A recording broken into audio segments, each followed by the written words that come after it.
Hello, and welcome to The Learning Post, a podcast dedicated to sharing insights from UK Direct and UK Match funds.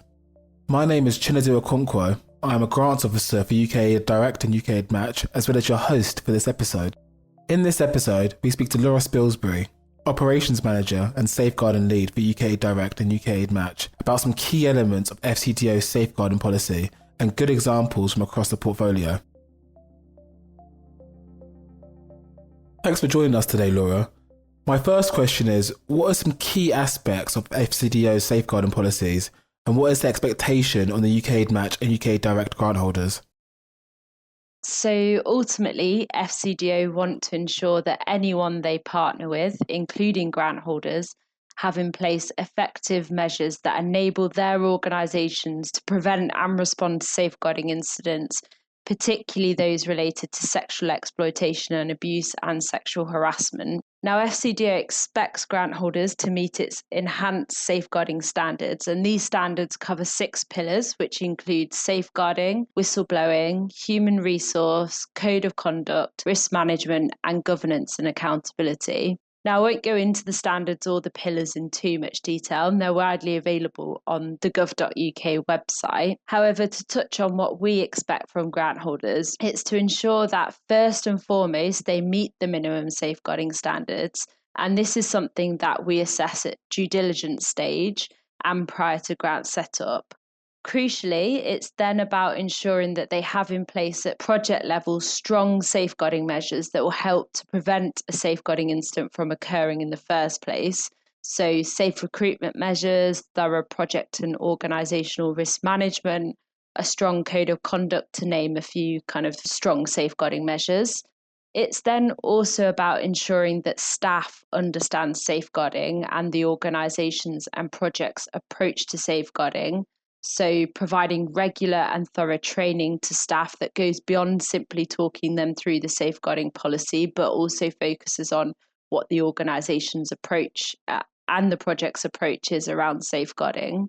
Grant holders also need to make sure the individuals, communities and stakeholders they work with also understand their approach to safeguarding. And it's important to kind of recognise here that safeguarding is, a Western term, Western concept. So thinking about how you kind of translate it in a meaningful way. So they need to make sure they're engaging them in their approach at regular intervals and ensuring that should they have a concern whilst engaging in the project or with the organisation, that they know how to report that concern and that ultimately they feel comfortable doing so because they know that it will be acted on in an appropriate way.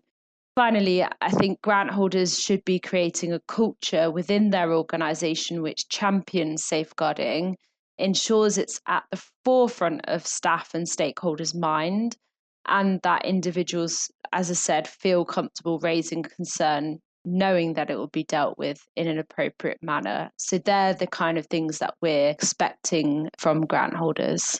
What are some of the common challenges you see grant holders run into? And do you have any tips for overcoming these challenges?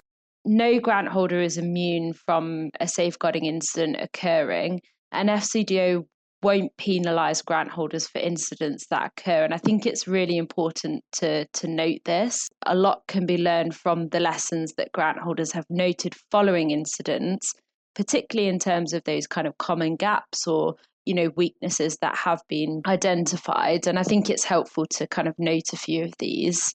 We sometimes see grant holders reporting incidents a few months after they have happened.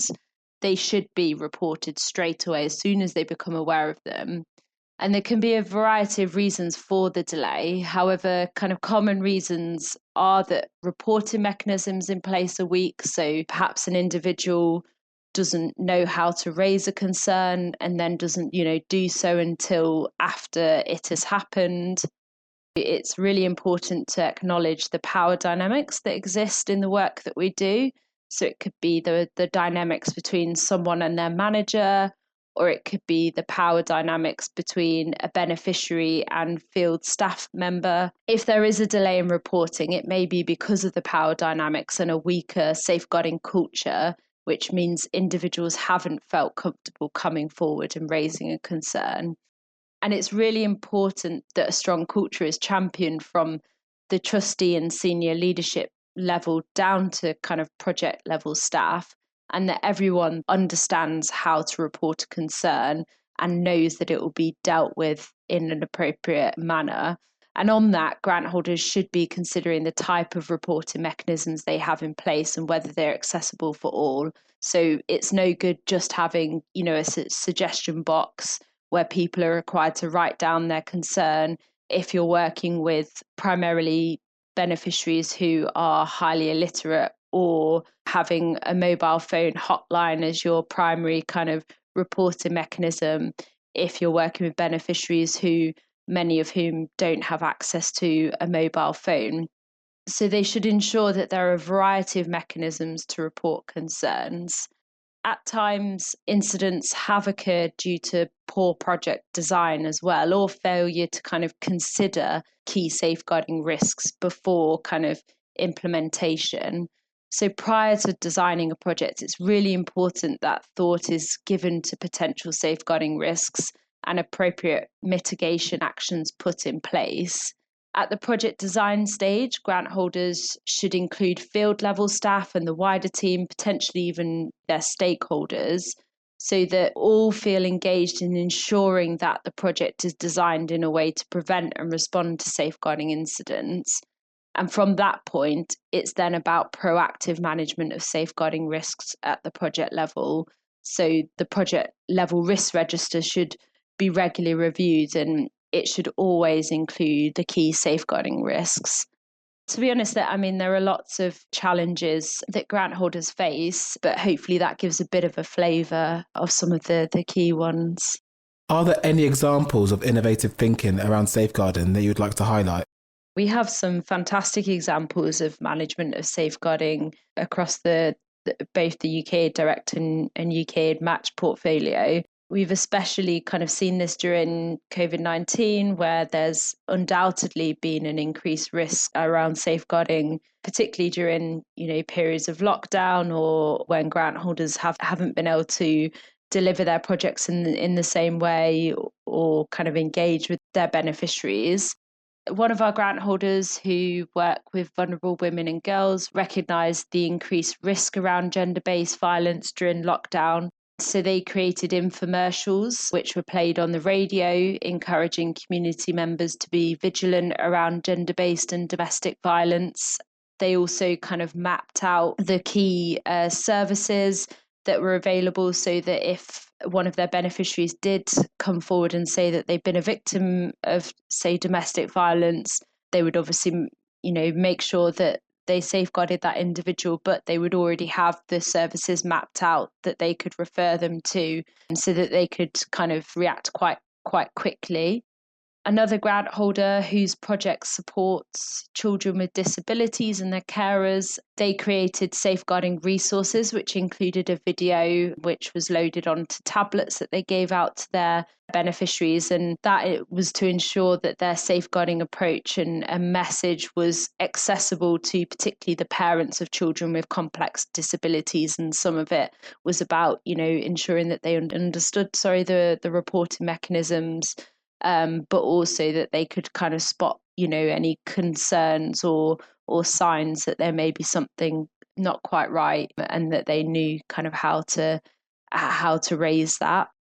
One of our grant holders who have been delivering a project supporting youth living with refugee hosting or living in refugee hosting communities, they created posters with safeguarding information and the reporting mechanisms available, and they were translated into local languages and displayed in areas where that they were working with gathered. So it could be at water points, or it could be at offices or health centres, just to make sure that their safeguarding message was as accessible as possible and kind of getting out to where the youth kind of might be. We've got lots of examples, and we've got more of these examples available on the UK Direct website, and I definitely recommend grant holders go and take a look. We've done 2 editions of case studies around practical safeguarding measures, and in terms of our UK Match grant holders, we've had some really fantastic examples feature in some of our discussion series and kind of other webinars. So I definitely recommend that grant holders go to the UK Direct and UK Match website to see what others are doing across the portfolio in terms of, preventing or being in a position to prevent and respond to safeguarding incidents. Thank you so much for your time, Laura.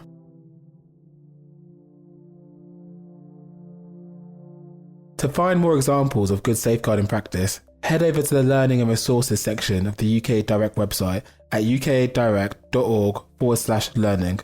And don't forget to subscribe to the Learning Post so you don't miss any future episodes. Thank you for listening.